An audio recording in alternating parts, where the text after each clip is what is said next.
So, okay, last week on stream, we talked about shyness, which 99% of people responded perfectly, wonderfully, great. I feel very seen and heard by my audience. Even the original commenters came over here and basically was like, okay, Britt, thanks for explaining. Now we're good, which I appreciate. But in that stream, I also said this. This is past Brittany talking. Buddy who naturally men and women statistically do not like. They have done studies on this, and my personality type is the least liked personality type amongst all genders. Pause. Okay, present Brittany talking. I should have prefaced this by saying the reason my personality type isn't liked is because of patriarchy. So men hate it because I'm assertive and I'm not shy or submissive. Women don't like it because they think I'm being some sort of like, I'm not like other girls, like almost like a pick me in a way, but I'm actually just fucking assertive because women do feel judged by me. Only they feel judged by me and yet they also like me a lot. So just FYI, people like me. I'm under no negative feeling about myself. I do not feel like people don't like me. I do feel like people like me so much, but they like me in the specific ways that benefit them. And or they like me because they feel like I'm going to be honest with them. Either way, it's good. But, you know, it is what it is, right? So I'm not saying woe is me, you know, people don't like me. I'm saying, hey, you would like me better if you deconstructed patriarchy and realized that this personality of mine is not a threat to you. It's actually going to help you because I'm the one you're going to call when you need someone to fight your battles because I will protect you, right? Because like this personality allows me to stand up and make the room uncomfortable when you can't, right? When my friend is in a pickle and I'm like, you want me to be the bad guy? I'll do it. Like, I'm happy to be the bad guy to protect people. But that's the perk of this personality. So you're welcome. Okay. Second, chat says nice guns. Thank you. I worked out. Oh, thank you. Okay. I've been working out. Okay. So, somebody left a comment and said, it's a little bit long, so I'm not going to read the whole thing. It was basically like, I do think part of the response you get is the very patriarchal double standard for women that we're rarely given the benefit of the doubt. We have the best intentions with what we're saying. People will take the worst faith interpretation of our words and run with it. Like, then you have to spend time, right? They go on to say basically that it's difficult because, you know, there's like no room for nuance sometimes. Like they said, it can come across like my opinion is the only one that's correct. And it sounds like you're making something quite black and white. It's interesting because back in the day, when I was making content, I was being very like gray and nuanced. And then it allowed people in the manosphere, people the red pill or people in the debate bro to feel validated. Then people are like, give your strong opinion. Then I give my strong opinion and everyone felt really judged. You're never going to be happy because one of you has to be the bad guy. You don't want to be the bad guy, but you are going to be the bad guy. You want a Brittany that gets on stream and is so gray and is so nuanced that no one ever feels like the bad guy. Some of you are the bad guy. Okay, even in a philosophical sense, you are in your philosophical evil. And I have to pick and choose who am I meeting halfway. And so even though the way I talk doesn't add for nuance, maybe there is no nuance to rape. You have to remember that the debate bros would argue with me about the nuance of rape. And I would sit there and try to be so good faith about it. And then I was like, you know what? No, I'm not debating rape or the nuance of rape with you because you are weaponizing it against rape victims. And then people are like, oh my God, you're so triggered. Oh my God, Brittany is so triggered. It's because you aren't having a good faith discussion. You're not actually asking what is the nuance of rape. You're asking how can I weaponize this conversation in order to make rape victims feel bad? That's what you're doing, right? So all these people, all these men, it's always men who are like, you're just being so judgy, Brittany. I just don't like your black and white thinking. I just don't like the way you're being. It's because you will take any nuance I give you and abuse people with it. So I'm not here to give nuance to abusers. What I am here to do is open up a space that allows us, the non-abusers, us, the actually people interested in philosophy and introspection, to make peace with the fact that we exist, to find some sort of foundational understanding of why we exist, to accept that we exist, and to accept that the world is a very imperfect and terribly chaotic world, and then try to figure out our place in that world. So remember, I am learning as I go, but remember, every time you guys beg for me to have nuance, you also criticize me for being too lenient on people. So you can't have it both ways. And yet, we will have to have it both ways. These contradictions are what we have to live with. We're going to be nuanced about people who cheat, and we're going to say it's abuse. It is abuse, and there's nuance to abuse. Okay? We're going to have a conversation that says, yeah, philosophy is hard, because a lot of the time when we're having conversations, we're also in middle of figuring out bigger ideas, deconstructing within ourselves sort of those learned habits. Somebody tagged me in this and said, this sounds like Brittany Simon, but love you down. First of all, I laughed so hard at this TikTok. I had already seen it. And I didn't I just thought it was like kind of funny. Didn't think about it. But the fact that I got tagged in it is even funnier.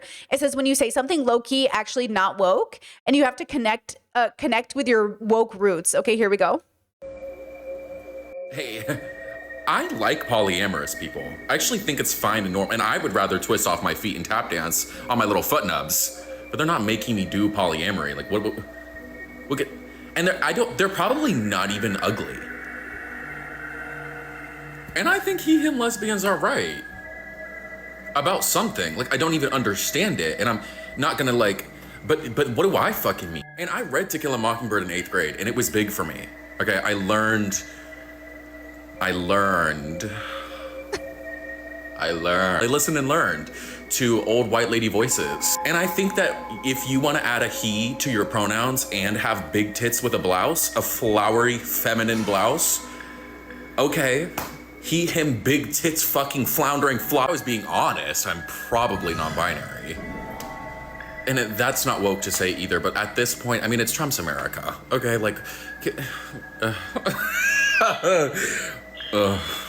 because I grew up watching Steven Universe. All right, so I know what I'm talking about. Okay, life and death and love and birth, motherfucker. And he should have been non-binary too, is the thing. Because he got raised by four non-binary. They got raised by 4 non-binary. Okay, that's just so funny. Okay, that's just so funny. And then I love the comment section of this video. It's like, this is actually psychology, how you unlearn your biases. It's actually true. You actually need to consistently, constantly, always re-foundation yourself, get back to it, because you will have your old voice will come back. Your old jokes, like sometimes I catch myself so hard, especially when I'm hanging out with my like conservative part of my family. Yo, the jokes just fly out of my mouth and I'm like, oh, like that is not good. But also, yeah, this is so funny to me. This is why I always say it doesn't matter how introspective you are, because you're human at the end of the day, and it matters how introspective you are because it will change everything. Because just the ability to do this is actually a part of it. You're not doubling down. You're not saying something not woke and then doubling down on it. You're saying, oh, wait, let me overcorrect, which sounds like performative, but it actually is going to help you like retrain your brain, right? When I say something on stream, I'm like, fuck, we're not saying that anymore. Hold on. I'm giving myself a pause, because if I just do, we're not saying that anymore, and then I kind of just move past it, I'm actually not giving my brain a pause. So sometimes I pause and go, wait, okay. Especially as an autistic person, transition is so hard. You know what I mean? So just think about it. Just think about it from that perspective, and absolutely hilarious. I love this. Okay. Chat says, is the value stream going to be a video or will it stay a stream? It's going to stay a stream, because the whole video is like meant to be consumed. But, you know, I thought about clipping parts of it, but it's hard to say, because if you post a video that doesn't do well, then YouTube doesn't push out your videos. So one of the dilemmas of doing this job is like not every video hits. And if any video, some videos just do better as a stream. And if you make it into a clip and it doesn't do well, then YouTube stops showing your videos. And so I have to pick and choose. I just don't foresee that one doing well as a singular video. I just don't think people are going to click on it, versus a stream. People are going to click on it. Like this video here, maybe people will click on it, maybe they won't. It's like, it's very frustrating, but here you go. Okay, let's talk about, speaking of which, biases. People think they have free will, but they won't even click on a video that doesn't hit the way they want. The branding is everything. Thumbnail is everything. Title is everything. The way you look in the thumbnail is everything, right? I noticed that when I get a lot of criticism from the internet, people associate me with very specific people, usually just girls with curly hair. But if those people have negative reputations, now my reputation is negative because I look like them. Like, we want to talk about, you know, how we're fighting our prejudice and our bias, but how can you do that if you say, oh, just because this person looks like this person, they must be like this person, right? So that's why I say introspection and enlightenment is so hard for people, because one, you would have to admit you suck at judging people. And two, you would also have to stay grounded through that process of deconstructing where you come from. My fear is that people don't stay, I can't tell what's better, to double down on your biases or to seek enlightenment, but become a conspiracy theorist. I came across a new levels video that isn't my levels. We like numbers. There's nothing unique about levels. We like levels. I've been playing Pal World. I'm level 50. We like levels, okay? With that said, there's something about levels that's interesting, right? I'm going to show you this guy's video. He has his own level system. It sounds woo-woo as hell to me. It sounds so ridiculous to me, but I'm sure my levels sound like this to somebody else. But let's talk about it. I noticed when I'm playing Pal World, something that I think is funny is the higher level I go, the more I wish I was level 1 again. Like, the more I get, the more and like I level up, the more I kind of want to do it all over again.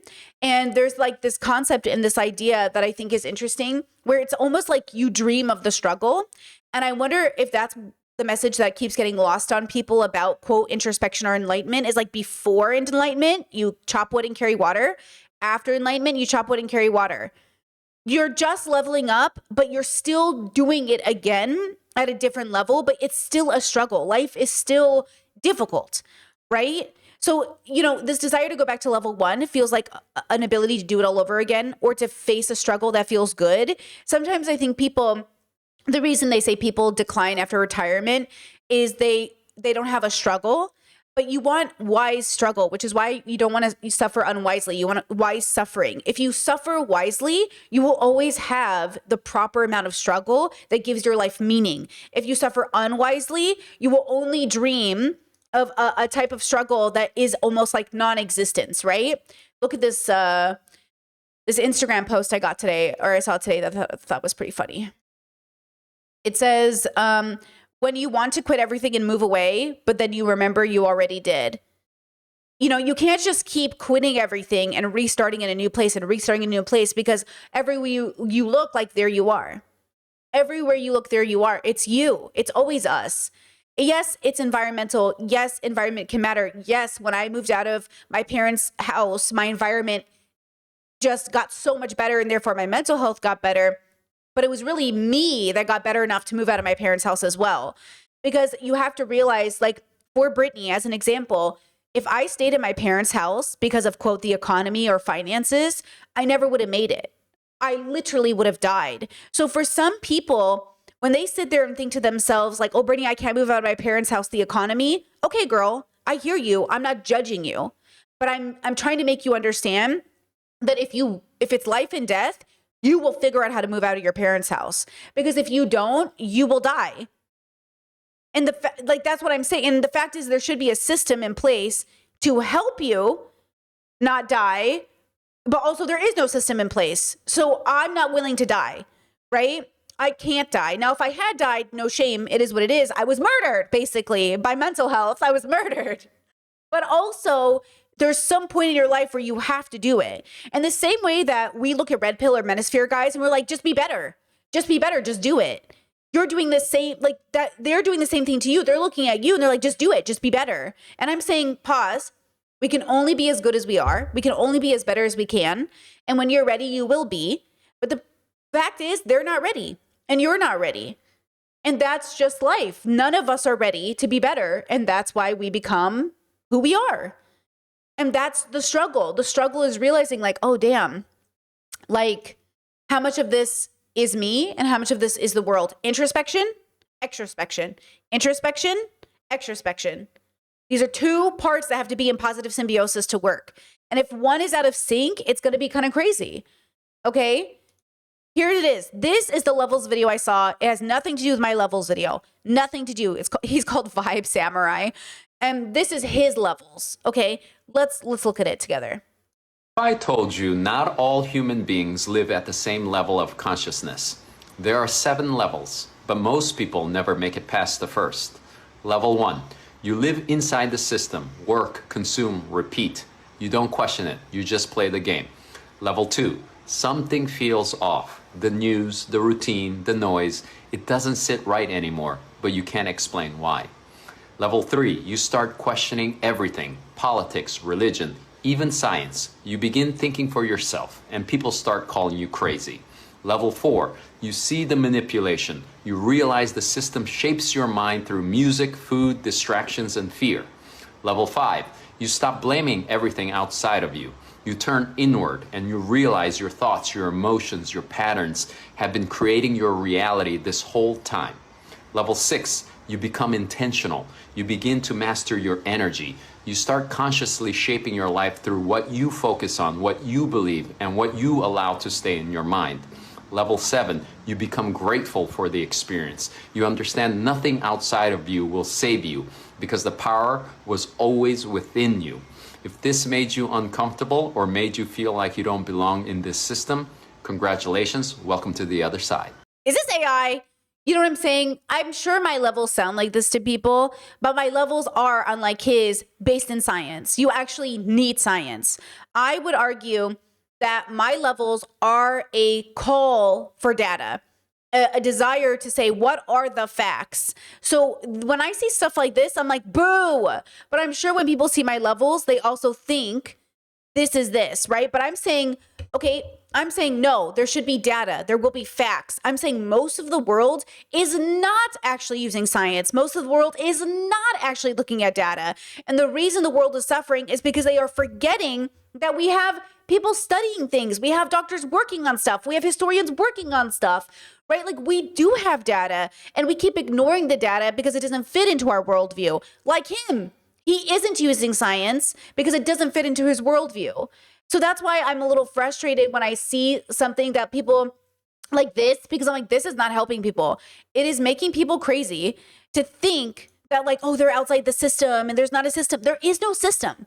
The only system is the one that we created through constructs. They can be dismantled, they can be redone, but there is no matrix. There is no, evidence-based angels and devils and gods fighting for our souls.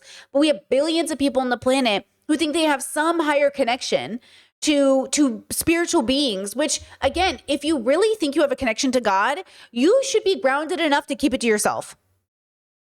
Let me tell you this, there is no way that I would ever tell you if I had magical powers or if I was an X-Men or if I was a bender. Ain't no way I got earth bending and I'm going to tell any of you guys because it would be crazy. I would be smart enough not to know, not to tell you. The only reason I think my levels are interesting is because I think they're rooted in data. They're literally science. You know what I mean? So that's the point, like, not that I'm doing science, but that the whole point of my levels is to show us how much human beings rely so heavily on faith and how they feel, and feelings are so valid. They tell you something, but again, you have to use the data up against. So obviously we know, minorities know, that doctors and scientific communities have absolutely experimented on people's bodies, experimented with people's mental health, especially women and Black and brown women. They've been experimented on people with disabilities, right? So we know that science within the system can be corrupt. We also know science outside of patriarchy and white supremacy and all these evil structures can be beautiful and fact-based and exciting, right? We also know there are people in science communities like a Richard Dawkins who's incredibly transphobic and bigoted and misogynistic. And they say they do science, but yet they ignore any updates in that science bubble, right? So we have to understand that our personal biases are coming into play and science exists outside of us. Like, again, I don't think we create anything original. I don't think the world does anything original. I think humans discover things that are already there. So this whole we're all seeking something unique, something nobody knows. Nobody knows anything. Everybody knows everything, right? Like it's two contradictory thoughts. Here's another video that I found in kind of the new agey. I call this like the new agey bubble. You know what I mean? Because like, where's the data? Where's the science? Or is it just another version of faith? It's just another version of faith. And I have faith that humanity might be good, but that's not based on data, just FYI. I mean, it's based off like theoretical data, but okay, here's another example. It's a skit, okay? So the universe comes up to them at a restaurant and says, what can I get you? There's not much to choose from, just fries.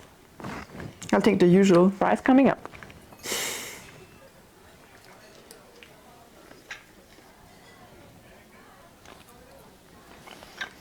Excuse me, how did you get that? It's not on the menu. There is no menu. You can order anything you want. But why do I have this menu here? It probably comes from your parents and reflects what you think you're allowed to order. But you can order anything you want. Okay. Excuse me? I would like to cancel my order and have the pasta instead, please. Okay.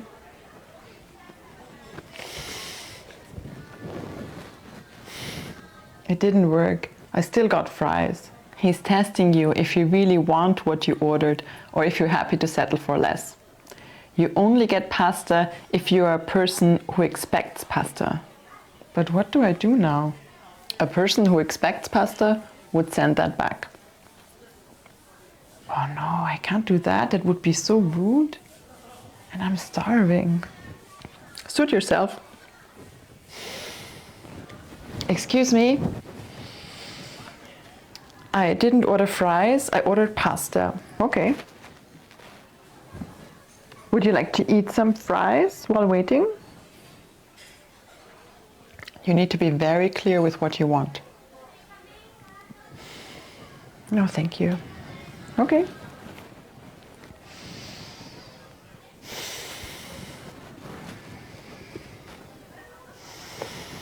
It almost Changed worked. to fries. It changed to fries The again. pasta turned into fries. Maybe it doesn't work with me? Is it what you wanted? No, but I cannot send it back again. Do you believe you deserve pasta?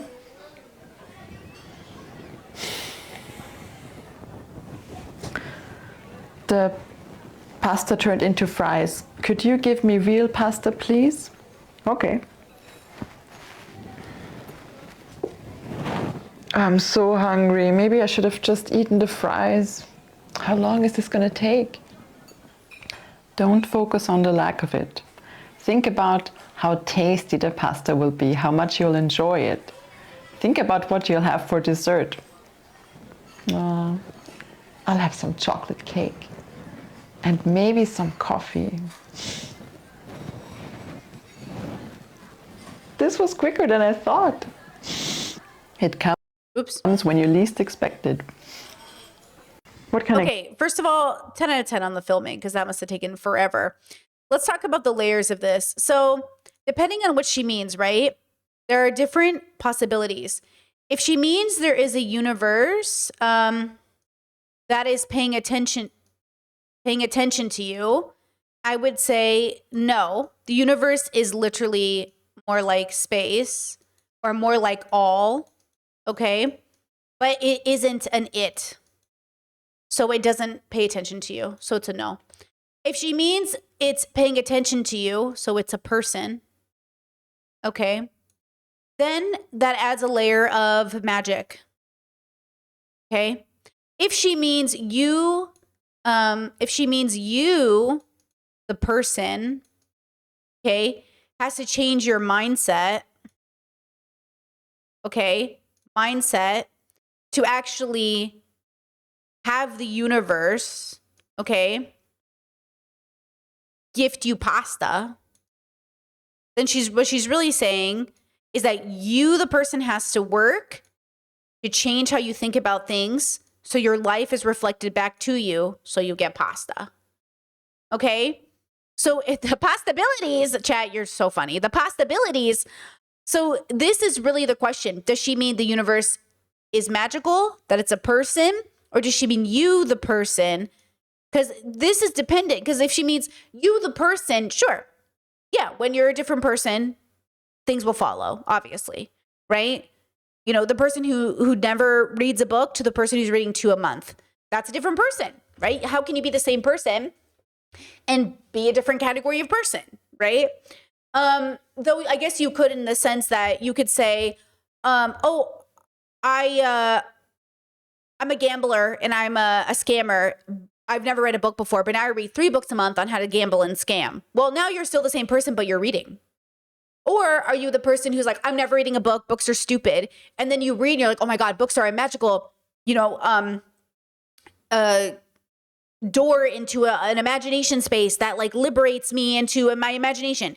Well, then you're like a different person, right? Because then you have a different perspective on books. Books changed your perspective on existence versus the other one just reinforces the belief you had that gambling and scamming is okay, right?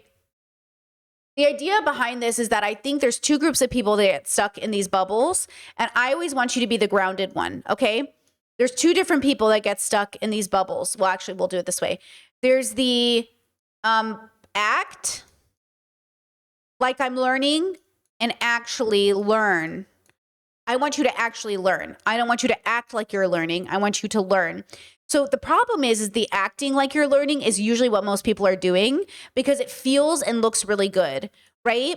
But what we're hoping is we hop over to the actual learning side, so then we change, okay? So when we change, we've learned. When we act like we're learning, we don't change, okay? There is no change. And it's like when you're dating somebody and they keep saying they're going to do all the right things, but they don't, versus somebody who actually does what they say and they learn and then they change. And then you can be the same thing. I swear everything that you do when dating applies to real life, like other than when you're single, because everything is the same. The boy you're waiting to change to become the man you will marry is like waiting for you. It's like you're waiting for you to become the man you will marry. But if you say the boy, okay, and you pretend, then you won't change. And it's all just bullshit. And that's the problem. How do you know it's real and it's not bullshit? The only knowing is the evidence, is the science, is the data. If it is real, things will follow. If it is not real, things won't follow. If somebody came to me and said, I perform miracles, I'd say, okay, perform a miracle. And they say, oh, I can't. I can only perform a miracle when no one is looking and no one can verify it. But I do perform miracles. Okay, so that person is either certifiably insane, or they're lying, or they're scamming. Now, they might believe it, but maybe it's a cognitive dissonance thing. If you can perform miracles, show me the miracle. There will be evidence. I will be able to see that you've changed, or I will be able to see that you can heal the sick, or I will be able to, we know this because we have data to show us that certain kinds of surgeries have an X percentage of chance of doing XYZ. And then we say, oh, get this surgery. It has a 75% chance of working. And then we've seen that this will follow. We have evidence. I want evidence. I want data to get us to a place. I don't want faith. I don't want magic. I don't want woo-woo. I don't want faux gurus throwing philosophy and enlightenment around when we know that we've been chasing the truth forever, for thousands of years. We've been chasing the truth. And so we know there's something to be found. We know that, right? Let me see here.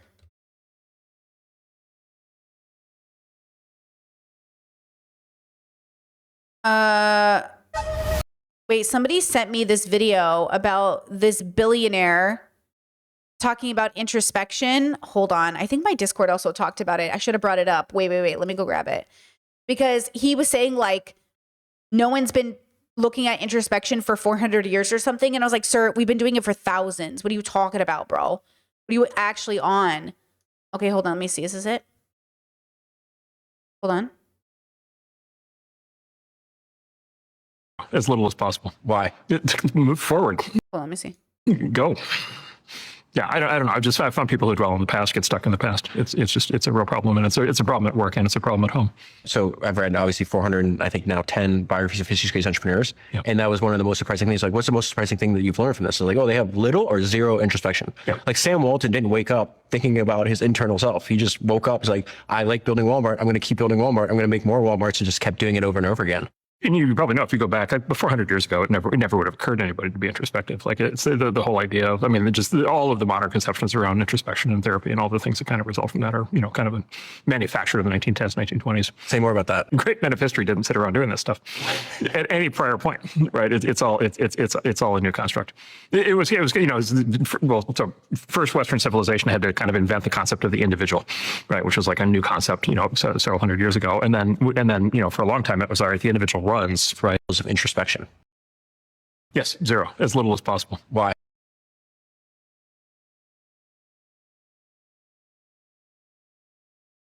So, to be clear, we have thousands of years of philosophical data, historical figures, literally books have been written, religions have been started. The idea that human beings have not even thought about introspection is absolutely not true. What he means to say, if I was good faith, what he is referencing is the fact that en masse, people didn't have access because they couldn't read or engage in things. But generally, you do not know what the individual person was going through. And individuals were not accounted for. And people were absolutely introspecting, just maybe not on grand levels. But generally, there were absolutely communities and or educated populations and or people who had this as a job to be philosophical, to introspect, to ask themselves why. What is love? What is meaning? What is purpose? What is friend? So the idea that, he's like, they weren't introspecting, they weren't engaging in thought. I think he's referencing probably like large populations of when the masses were considered like one entity versus like the individual desire. We talk about it in America. We talk a lot about individualism has ruined everything from the collective. Maybe that's what he's referencing. I don't know what he thinks he's referencing. You know what I mean? But this is the problem, is like I don't even know. But I will say I agree. The interviewer says basically, like, I've read all these books about entrepreneur, and I've read so many books on this. I've read so many boy bubble books. They're not introspecting. No, they're not. Because this follows my levels. On my level system, I've been saying this, that I think most billionaires, okay, I think they're 2 A's, okay? Because 1, there's no such thing as an ethical billionaire. And 2, on my level system, okay, let's say we had a bubble that represented planet Earth, because that's what 2s are existing in. 2s account for planet Earth as the center of the universe, right? And, okay, here's 2 C's here, okay? Here's 2 B's, right? And here's 2 A's. I think 2 A's don't need to introspect to figure out how to get money from the 2 C's and the 2 B's, because that's their focus. They think about success and money and status. So there's little introspection that needs to be done to do these things. There's some extrospection, there's enough introspection, right? But not really. There's not like deep introspection that has to happen, which is why I say 2 B's who tend to do more introspecting, ironically enough, which is why the levels isn't quite hierarchical. I know people think it is, but it's not. Okay. 2 B's have a greater chance of going to 3, and 3 eventually gets to 4 or 5 if they want it to be, right? But 2 B's have a greater chance of it because they are actively introspecting, which keeps them from engaging in billionaire status because they know it's unethical. The reason 2 B's don't become billionaires is because they're like, that's literally unethical. It's literally evil, because they introspected and extrospected on it. 2 A's are not doing that. So I know when people look at my levels, they think it's hierarchical because I put 2 A's and then 2 B's, but it's not hierarchical. It's just an examination of the realization that 2 B's tend to hold on to sort of 2 A's are nihilists with a focus. 2 B's and 2 C's are nihilists who lose hope and or barely manage to hang on. But generally, you don't have to be a nihilist to be a 2. But the reason 2 A's are so focused, right? Yeah, it's descriptive. Thank you, chat. It's descriptive. So 2 A's are almost like nihilists who are like, oh my God, we're on a planet floating through space and there's no God and no meaning. I'm going to make Walmart. I'm going to fucking take money from 12-year-olds. Yo, fuck it. I'm going to get people addicted to gambling. Yo, I want to make some money. I saw, I was watching Elliot talk about the Manosphere doc, and he was talking about that guy from the UK. I haven't seen it yet. I'm going to watch it in a couple weeks. He was talking about how the guy said, if he was a good person making good content, he never would have been successful. And I think that's exactly true of capitalism. I think that's exactly true of introspection. That's why I always say, like, I'm never going to make money, right? If my goal was to make money, I would have had to have been a bad person. Again, we all want to make enough money. I make enough money. But if my goal was to make a lot of money, there's no way for Brittany to make a lot of money and not be a bad person. It's very difficult. And or if not a bad person, a stunted person, right? Because even the most well-intentioned people who make a lot of money, they are stunted. They're not growing. They're not introspecting. They're basically becoming stagnant. It's very hard to be a introspective, deconstructed, progressive person, a good person, a growing person, and make a lot of money. It's possible, again, for good people who stay stagnant to make money, but then, it's like there's something to be said. Now, I want to take you on a little journey. I found, ask the internet, like, what is enlightenment? Like, what are examples of what comes up when you Google it? It's almost always the worst people in the world. Okay.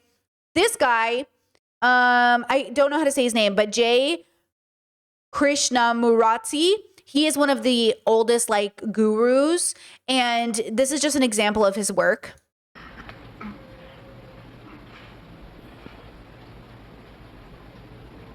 See, we must understand, if you're really going to what is enlightenment, illumination, the voice of truth, not my voice, voice of truth. We must go very carefully into the question of time. The so-called enlightened people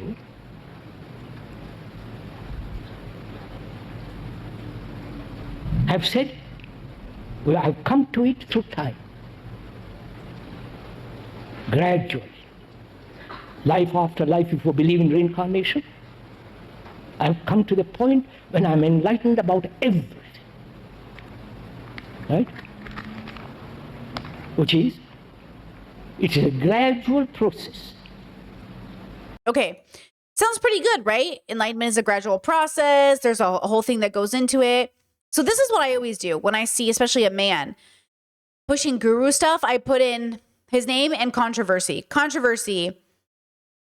Born in 1895, died in 1986, is surrounded by controversy, focusing the dichotomy between his profound teachings against authority and personal hypocrisy, including a long-term affair with his manager's wife, Rosalind Rajagopal, and cutthroat legal battles. Despite preaching detachment, his intimate life involved intense emotional attachments and secrecy, revealed in later biographies, which clash with his public image of detached teacher. Right? It goes on to say, this is the AI response, but then it goes on to say, even in Reddit's like, fuck, like, we're delusioned about his teachings. Like, what the fuck? Oh my God. Okay. Right? So that's another part of it. Okay. I get it. I'm not, again, we try to be very realistic here on this channel and to accept that like people are flawed. But this is what I say about like, do you understand your values? Are they embodied enough not to do X, Y, Z? Because listen to me when I say, this is how I do it. I say, okay, as an example, oh my God, big news. I'll give an example. I'm plant-based.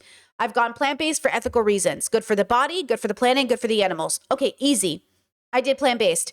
I said the other day on stream, one of the exceptions I have is hot Cheetos because like, when we're talking about harm reduction and so on, worth it. Now, I will say this though. I also say I'm not vegan because I'm willing to make concessions in my plant-based diet, right? So for ethical reasons, and I don't believe in objective morality, I've gone plant-based. And yet the exception is hot Cheetos. That's the only exception. Yesterday, I found out Takis put out a Cheeto competitor that is vegan.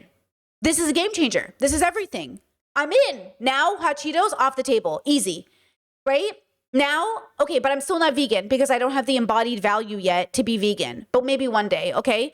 I'm still plant-based, but look how the universe, look how people, human beings created a way for me not to eat it easy. Okay? Like, done. And that's the point, right? Chezes, have you tried them? Not yet, but they're definitely going to probably end up in Europe because they also don't have red 40 dye. So they're basically safe to sell here. And we have Takis all over Europe. I just don't like Takis generally, but I'm sold because they look perfect. I watch the vegans review them. The texture's good. Fuck it. I'll eat those. I don't need regular Cheetos now. It's over. Okay? Sell me vegan Cheetos and I will eat those instead. Because if you put the right thing in front of me, I will do the right thing. And yet, I will also accept that I'm not perfect and I will make concessions. Because again, I'm not vegan.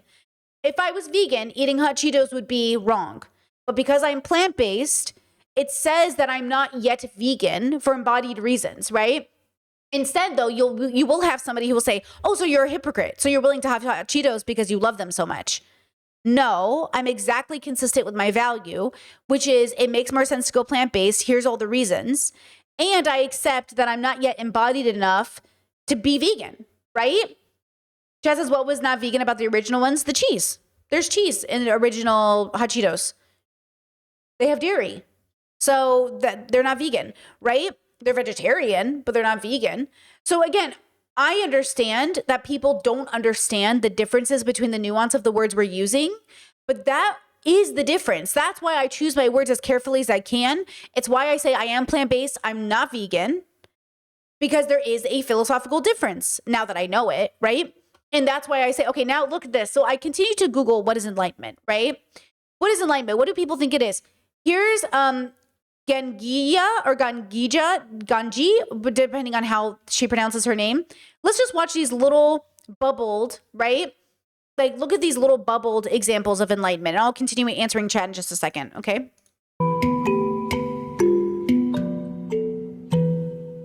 The word enlightenment is such a beautiful word. Enlightenment, filled with light. But then we have taken that word and we've made a list of definitions that go with it and a list of proofs of whether you have in fact felt the light. And then we have religions and schools of thought, metaphysical schools, mystery schools, that follow particular definitions of that word. If we just stop with the word enlightenment, and we actually are willing to experience the clear light of our own consciousness, then we discover what is free of any evaluation, any levels, any measurement, what is so big it can't be measured. And we then stop using particular emotional events or circumstantial events as proof of anything. Then our emotions or our circumstances are like the weather, like the seasons. They're phenomena that come and go. And the clear light of consciousness remains, is always here. So I invite you to really experiment with being aware of how you may have conceptualized your own or others' awakening or enlightenment, and just to drop that conceptualization. Not to substitute a new conceptualization for that, but just to drop all concepts about what anything means for just a moment. Concepts are quite useful, but they're in the way when we want to directly experience the truth. Okay, so again, you guys are triggered by her breathy whisper voice. Some people really like it. Some people feel like she must be reasonable. So in contrast to my voice, I think we're both on two extremes where like my voice is grating to people generally. They don't like it. This is literally just how I talk. I'm not acting. I'm not putting on a voice. I think she is putting on a voice, but maybe not. But people do take comfort in softer voices and whispery voices. They think they're more serious. It sends an idea to people's brains that she must be real because she sounds like that. Versus I think she sounds fake because I'm like, who talks like that naturally? But then people don't like my natural voice in contrast, which is fine. I accept it. I could get a voice teacher. I could like change my voice. But it is something to think about, right? If you go to her YouTube channel, it says... Gaji is a teacher and author who travels the world speaking to people from all walks of life. Her core message is that true peace and lasting fulfillment is not only our birthright, but our essential nature of being. Let's see. Born Tony Robertson, grew up in Mississippi. Like many of her contemporaries, she searched for fulfillment through relationships, career, motherhood, subculture experiences, political activism, and spiritual practice. She had never wanted a guru and had not planned to go to India, and certainly had never wanted an Indian name. Yet, it was on the banks of the Ganges River, is how you say it, that her search ended when 1990, she met her teacher, Siri Punja. So here's the thing that is difficult, I suppose, I'm going to sneeze, is that, hold on, oh my God, is that, it just seems not what I'm looking for. It seems like a show, like fake, like where's the data? Where's the science? Where's the rational part of this? And yet, I think it really speaks to people. I think people really need some window into something that feels beyond. Like I actually think, okay, I'll be honest. Okay. The reason I had to reform the way I did things is because I do think people do this with everybody. I think people saw the way I was living my life and they were like, hey, you know something I don't know. Tell me what it is. But they didn't like the answer because the answer, much like with anybody else, is it's not believable because it's so hard to imagine. Like a lot of people reacted, a few people reacted negatively to my crush comments. And they were like, oh yeah, Brittany, I'll just change my brain. Yeah. That's what DBT does. That's what EMDR does. That's what science has proven is that we can change our brains. That it's not a guarantee, and not all therapies will work for all people, but there does seem to be some evidence that with the right philosophy and the right therapy and the right tools, you can change the way your brain processes information. So when people sit there and go, I'll just change my brain? Kinda, yeah. And that's the part that, neuroplasticity, baby. Like, that's where people are not understanding. We have been doing studies. There is some science around these things. And so there's just I think there's a defeatist mindset, yes, that plays into this, but also it's just a lack of education. And also the judgment isn't what you think it is. The concern is, okay, and I want to give this example. Let's say you have a crush on your therapist. Do you think you should change therapists? If you find out your gynecologist has a crush on you, would you want to change gynecologist? Do you think the gynecologist has a moral obligation to change clients if they have a crush on you and they're examining your naked body and genitals? Right? Do you think that it is appropriate to have a crush? Let's say you're a teacher who teaches high school and your student is 18 or 19. Is it moral or ethical for them to have a crush on you? Crushes are normal. Crushes just happen. Okay. But what if you could live without a crush? What if you could train your brain to not crush on people? To have a humanized, grounded relationship with other people, right? Why do people do this? Why do people do this? And I'm saying, well, I don't do this. Wouldn't you rather not do it? But instead you hear, oh, you think you're better than me? Some people are like, oh, you think you're better than other people because you don't have crushes. I'm saying I used to have crushes, then I grew out of crushes. Do you want to not grow out of crushes? Do you want to keep them? Right? Do you want to keep them? Again, if you just Google the word crush, this is so interesting because I didn't do this before. And again, I'm not saying you have to go on the Google definition, right? I'm not saying you have to rely on the Google definition. But if you were to just simply define it, a brief but intense infatuation for someone, especially someone unattainable. What is good about this sentence? Intense infatuation, especially for someone unattainable, right? So when people say Brittany, it's just a crush. Okay, but is it ever just a crush? Right? Is it just ever a crush? And then of course, if it doesn't apply to you, then it's not about you. But the dilemma is that I even had somebody say I do have a crush on a celebrity. I think about what our life would be together. I think about what our kids would look like. Hello? Are you an adult? Are you an adult person? Again, we keep complaining about the world not being good. The adults aren't doing the work they should be doing. And then I say, maybe we should reframe crush, and some people get upset, right? That's what I'm saying. I'm saying, how can we expect people to be the adults in the room if the adults in the room are like, but I want to have a crush? Okay, okay. Again, I understand because being the adult in the room is kind of like being the party pooper, but eventually I do think people should grow up. So I know, one of the reasons I respect my father, one of the ways I respect my father is, and maybe it's not even his control because I swear my dad's Demi, but also he doesn't get crushes on young women. I've never seen my dad look at a young girl, and I notice men all the time. I notice old men all the time looking at young girls, and all the years I've ever seen my dad, I just don't think he notices them. And I love that about my dad. I love that I can say I've never seen my dad leering at a young woman. Never. And if he's doing it, he's sly as fuck because I've never seen it. But other men, it's open. They do it openly. They're looking at their shorts. They're looking at the women. My dad is just he doesn't even notice. I would definitely look at my dad a little funny if my dad was like, oh yeah, I have a crush on a girl. I was like, you have a crush on a girl? Who? And he's like, oh, this young girl. I'd be, ugh. And so again, when we talk about a crush, right? Chaz says, am I correct in this understanding? You're saying that adults shouldn't be fantasizing about other people? Define fantasizing. Again, we're changing the word. Fantasizing and crush are two different words. They're not the same word. Fantasizing in what way? Fantasizing about going out on adventures with people? Or fantasizing can be an imaginary exploration into imagining like, oh my God, I fantasize about living next to my best friends. You can use that. You can't say I crushed on my best friend.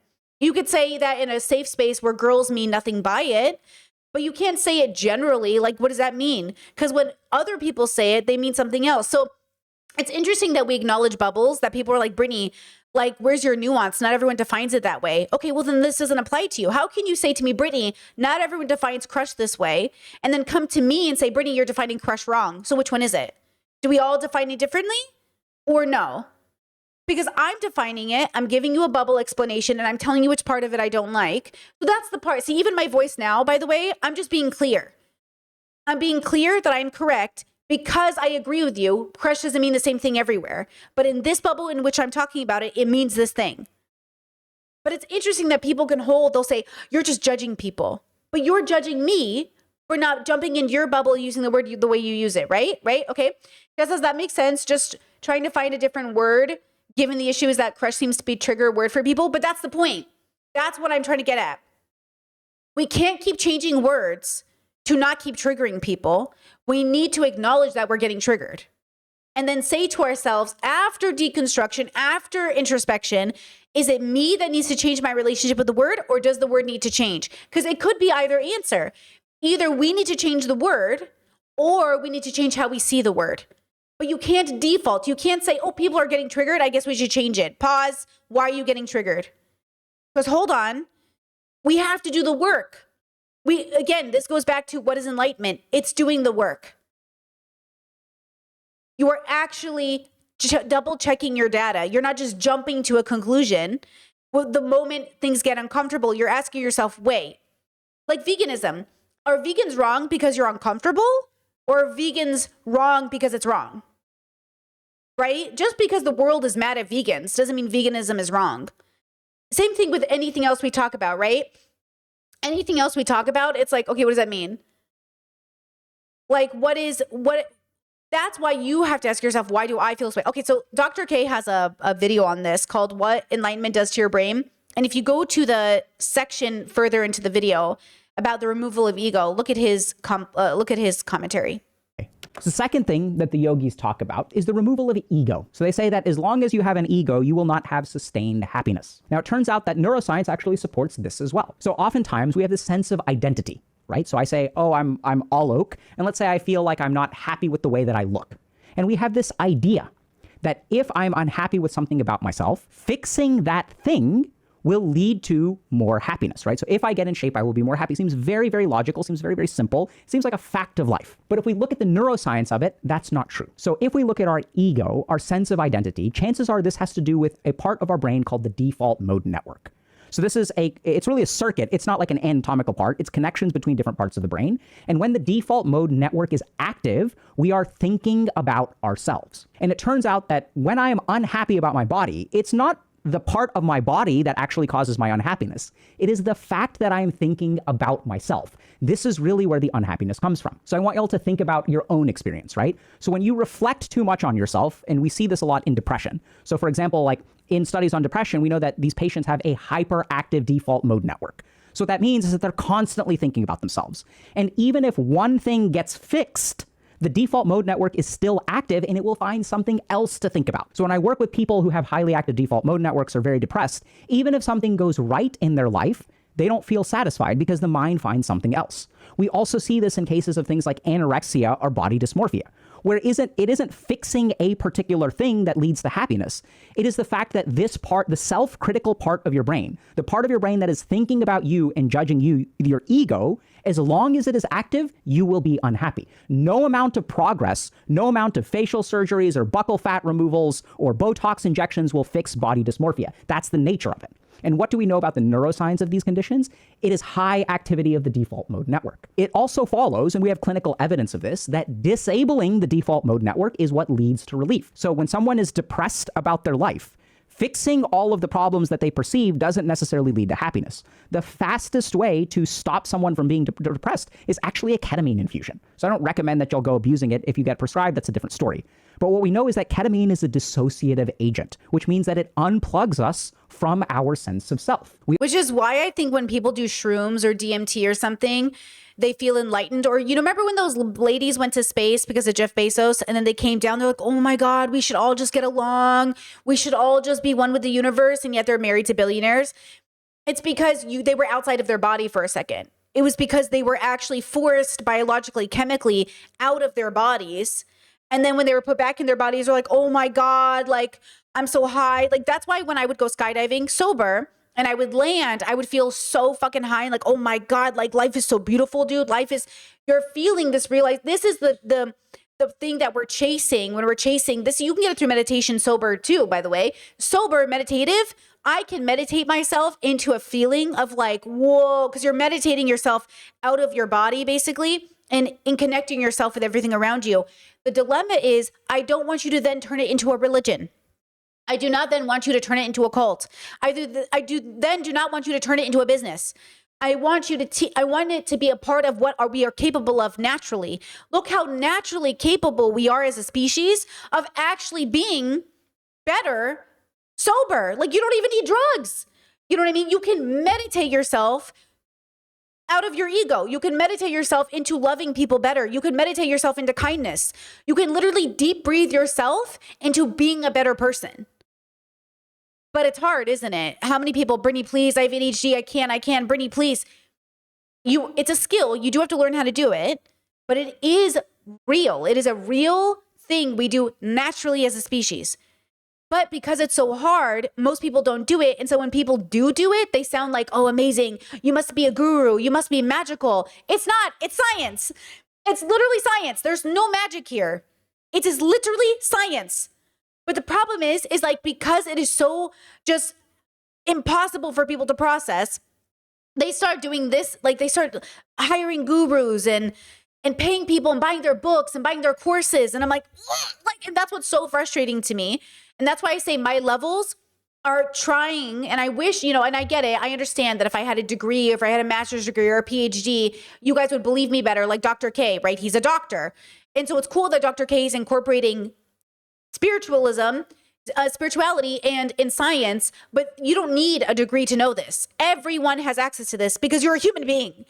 You don't need to go to Harvard. You don't need to go to school. You can literally do this right now in your house. Do you know what I'm saying? You could do it in your house. You don't need drugs. You can just do it with breathing. The dilemma, though, is that you can't just do it with breathing. You have to go on the journey of learning how to use the tool so it actually works. Like, think of it like a lockpick.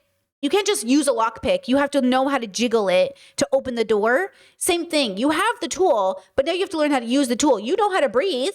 So now you have to learn how to breathe to actually getting to the point where you breathe yourself out of ego.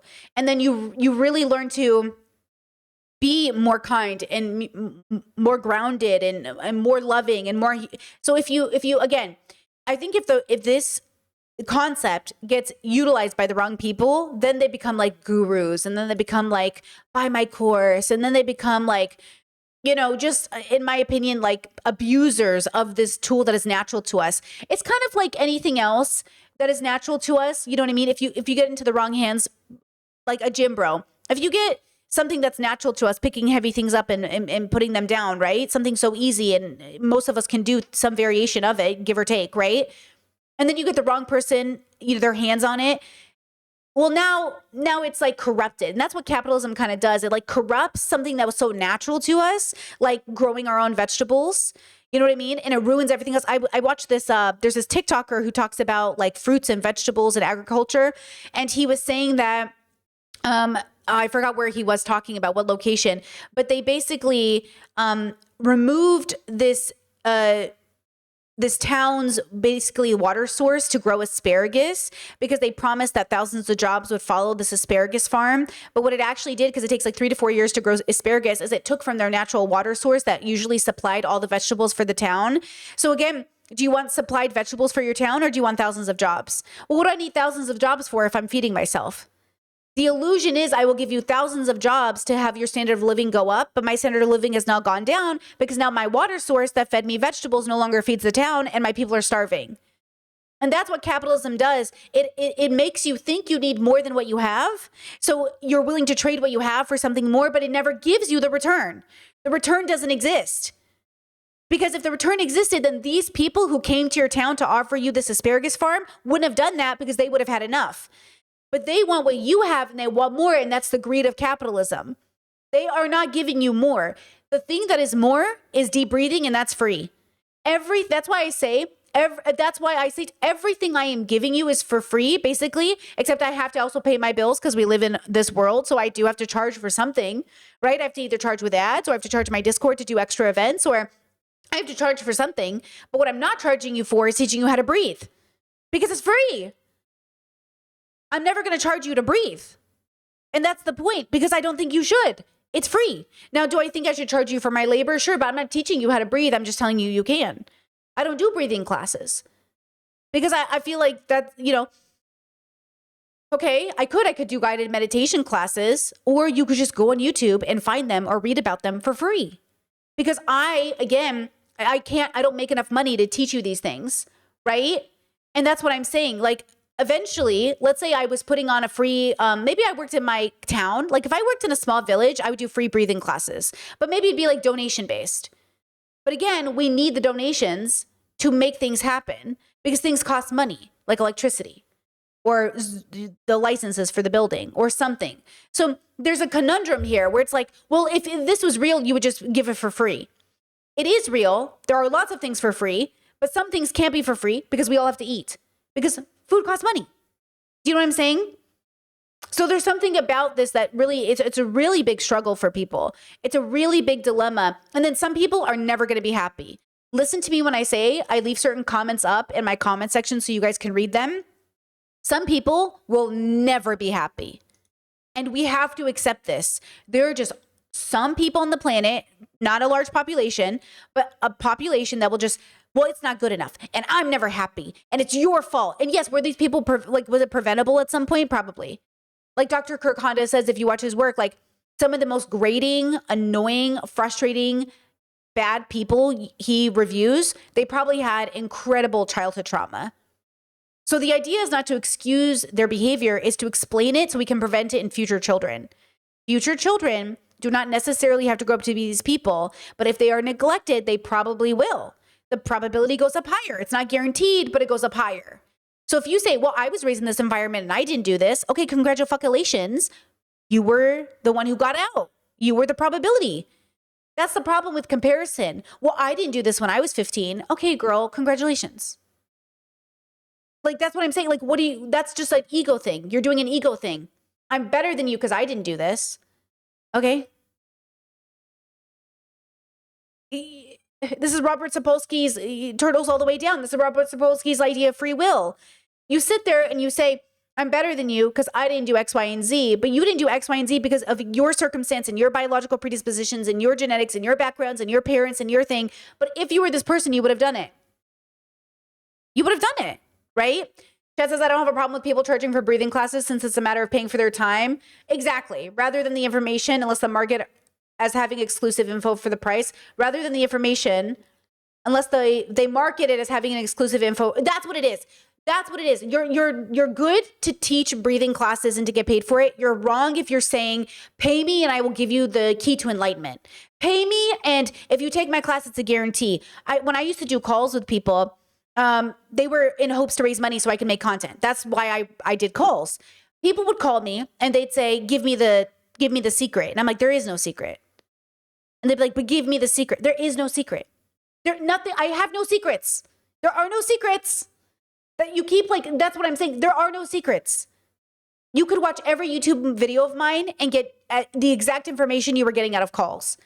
The only thing with calls that were different is that the person on the other side could tell me their secrets or tell me things that were private.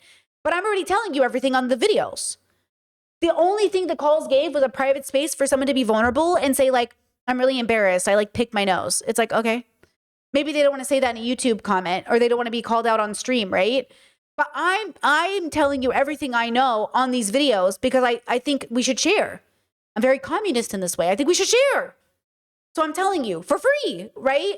The only reason I have other things that aren't for free, which by the way, I'm putting up my plant-based go-to favorite taco vegan faux taco recipe today. Okay, it's edited. I just got to finish up some like thumbnails and stuff. I'll put it out today for members, tier 2. Okay. The reason I'm doing that is because I need to make money to pay my bills. And otherwise, I would make everything for free, but YouTube doesn't work that way. If I put a cooking video for free on YouTube, they will not promote my channel, then less people will see it and I will make less money down the road. It's not, listen, I'm living in capitalism as much as anybody else, right? Okay, I'm living through the struggle of capitalism like anyone else. And I can't have 20 channels because, again, you can't make a channel of 5 videos. You'd have to put out a video every twice a week for it to actually maintain. So again, I know all these people are like, Brittany, why don't you make another channel? Habibis. You're basically saying, why don't you work for free? That's what you're saying. And I know you don't mean it, but that's what will happen. Because remember, channels aren't even auto monetized. You have to get 5,000 subscribers or whatever it is, and 5,000 hours or whatever it is. And you have to do all of these things.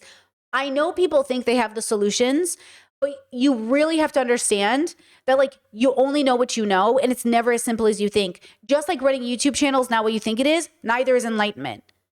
It's neither as easy as you think, nor is it as hard as you think. But it is specific. If you do not do it in a specific way, it will not work. That's what this all is about. So look at this video. So then there's Rupert Spira, another, quote, guru. And he gets the question, enlightenment is not an exotic experience. So he talks about enlightenment here. Let's see what he has to say about it and if we think it's bullshit. I can't quite find the question behind your question. I sense that you feel that something is missing in you, something you're not getting something, that you're coming to these meetings and retreats and that still something is eluding you or that you're not getting something. That's what I... Maybe we can start with awareness. To be honest, it just still feels like this, like you're describing a fruit that I never ate. Okay, let's forget the word awareness. What about the word being? Do you relate to that? I think it's because there's no objective qualities. That's really hard for me. It's like... Okay. Can you say of your experience, I am? Is it clear to you that you are? Yeah. Yeah. Is it that simple? I mean, exactly. That's the problem, you see. You doubt. You're expecting, because of you've obviously read some spiritual literature and probably too much, and you've heard all these exotic descriptions of enlightenment, all the paraphernalia that surrounds the religious and spiritual traditions, all of which send a message that enlightenment, salvation, and awakening is something exotic and extraordinary and so foreign to this ordinary mundane realm in which we live. Enlightenment is the recognition of the nature of your being. It is the least exotic experience there is. Even the taste of tea is, by comparison, exotic.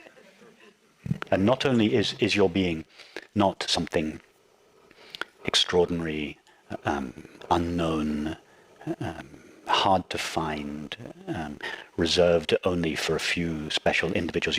The reason you haven't quite yet recognized your own being is precisely because it is so close, so simple, so familiar, so intimate, that you're looking too far ahead of you. You're looking beyond your being. You're looking for something extraordinary. And so you always feel, I haven't quite got it. I haven't quite found it. What is everybody else? What are they all referring to? What am I missing? No. How can you be missing your being? The only reason you're missing your being is because you're looking in front of you. Okay. Chat says, ooh, I love this. I'm intrigued. Sounds really good, right? Hey, that sounds really good. Also been accused of sleeping with students, possibly when married. Also been accused of affairs. Also been accused of taking advantage of people. Sounds good though, right? I mean, yeah. Depending on who you're talking about, okay? So again, maybe it's wrong, or maybe it's right, but allegedly, he's had sex with multiple young female students. Allegedly. Okay? So who is he? Rupert Spira is an international author and speaker of non-duality. In clips taken from conversations and meetings or retreats, he discusses all aspects of non-dual understanding. Okay? From the initial investigation into our essential nature of pure awareness to deeper exploration of consciousness and the separate me feeling in the body. This is exactly what's so frustrating about these bubbles is like, it's a bunch of men that everyone decides is smarter than everyone else because yes, they are literally saying things that could be true, but they are weaponizing it to take advantage of people. Okay, they are weaponizing it to take advantage of people. And that's why it's bullshit. I don't want to hear you say the right thing if you're not following it. Be quiet. And that's why I say I want to walk the walk. Okay? If I'm going to say something, I want the walk to follow. Okay? I want to live by my values and I want to explain why I do things even if they feel contradictory. I do not want you, and you will never find out that somehow I did something even similar to these men because one, I wasn't raised a man. I might be one, but I wasn't raised one. You know what I'm saying? And two, well, I guess I was raised a boy, but not that part, okay? Not that part of it. But this is the gross part of all of it, right? The Aubrey Marcuses of the world saying God or ISIS or whoever inspired him to have a baby with his multiple female partners. Like, gross. And that's what I'm saying, like, gross. I'm so sick of all of you. I am so sick and tired of all these men. And you know what's crazy? Is they have crazy followings. They get all of this fucking credit. Okay. They have all of these people who love them. And I'm saying that's what's so frustrating of living under patriarchy is a man can show up, look the part, look the brand, look the character, right? And that's all people need. And boom, he'll make money.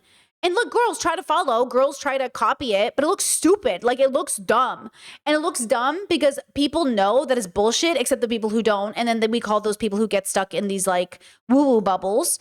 But that's the point is like, whether you're a Christian or you're following some patriarchal religion or you're following these men on the internet, what you're doing is you're seeking for something that's missing inside of you that you feel like must be found in these bubbles. And these men are saying they have found it. They want to give it to you. They're using some truths. They're half liars. Okay. This is what's so difficult about a half liar is you have to first debunk the fact that they're lying by talking about what is true. And then people go, so they are saying what's true. And I'm like, no, okay. It is, listen, yes, this is correct, but this is wrong. And like the point you're supposed to focus on is the wrong part. And then like, that's the problem with these people is like, it's hard to, that's why they weaponize it. Oh, what did I say that was wrong though? So you agree I was right. That's how they play it. And I'm like, okay, so now, right? Okay, look at this video. This is from Religion for Breakfast, who I've actually met at an event. He was a nice person. I met him one time. He was nice. Just watch the first few minutes about Zen Buddhism. Okay, very interesting stuff.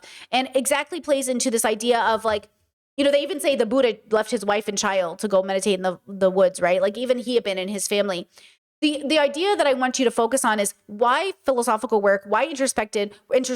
First, why it's so exploited under capitalism, and two, why we fall for it each time. And that's because we're looking for shortcuts to an answer that takes a lifetime, right? That's the problem. And I'm saying there are no shortcuts. There is only doing the work, but you could spend 50 years on the planet and do none of the work. It's not just time has to go by. You have to utilize the time, right? That's a big part of the problem. Okay, look at this. The Buddha on the road, kill him. Wait, YouTube. If you meet the Buddha on the road, kill him. Wait, YouTube, before you demonetize me, this is not a call to violence. I'm literally quoting a famous Buddhist monk, Linji. The idea he's getting at is that when embarking on the path to awakening, people may find themselves drawn to charismatic teachers who have walked the path before them, hoping that these teachers will hold the key to enlightenment. We might become attached to certain teachings, believing that if we understand them intellectually, we'll finally get it. But when we progress, we realize that true wisdom doesn't come from outside ourselves. The capacity for awakening is within us. Pause. That's why I say like it's you, but it also is, okay, so that's why my levels are introspection and extrospection and where they meet. Who am I, the person, and who am I as a collective? Who am I as the individual? Who am I as a part of the collective? Who am I when I'm alone in my room and no one is with me? And who am I when I'm interacting with others, right? What does truth even mean? No objective morality, constructs created by humans, history reworked and rewritten, our own family lore constantly told different ways by different people, filtered through faulty memories and egos, right? What is real? Past all of the noise, what is real? Okay, it certainly can't be the Matrix. It certainly can't be God. We have no evidence for these things. It certainly can't just be an MLM waiting to happen or a course waiting to be bought. It has to be something greater. And yet it seems to be, it is this fine line between realizing you are you, and the you that you are is also a part of the us without it being about God or magic or anything else. Again, if it is real, it will be proven through science and through data. If it is not real, it can be powerful, a placebo that can be used to better your life. And the question is, do you know the difference between the placebo, which is fine to engage with as long as you know the differences and the boundaries, or is it something that's actually more tangible than a placebo and therefore might be helpful to other people in greater ways, right? Because again, you as the person, the individual you are, you can have one person who uses ChatGPT as a therapist in a way that is helpful to them, and one person who uses it and they go into psychosis. It's not just the use of ChatGPT that is bad in of itself. It's all of the other factors that go into it. Maybe it's bad for the environment, or bad for your ethics, or wrong because billionaires own it, or wrong because it impacts water sources, or maybe it's bad because for your mental health, you get kind of addicted to this like constant reply back. And then all of a sudden you head into some sort of psychosis, or you start selling off your goods because ChatGPT told you to. The point is that one person can use it for a form of therapy and not go crazy because they know it's not real therapy. The question is the real part. When you start to believe that AI is actually therapy, I think you start to go crazy. It's when you realize it's not therapy, but it is therapeutic, that it can be useful, right? This goes along with drugs. Drugs are never going to replace therapy, but they can be therapeutic. If you start to believe that drugs are literal therapy, science-backed therapy, right? Then you've lost it. But if you actually just use drugs to kind of ease your mind, open your brain, give yourself an opportunity to think, move past your traumas, then you can use it in a therapeutic way to get better, which is what I've used BDSM for, drugs for, sex for. I've always tried to use skydiving therapeutically. It never replaced therapy. I also went to science-backed therapy, right? I went and I had a doctor and I did therapy, right? I used science-backed therapy and I used things therapeutically. And that combination, that is what I think is the perfect scenario for success. And that is just not what people are doing. That is not what people are doing it for. They are absolutely using these tools in the wrong way. And then they're like, why isn't it working? Because you're not using it in the way that I think, not that it was necessarily meant to, but kind of meant to be used. Give or take, right? Okay.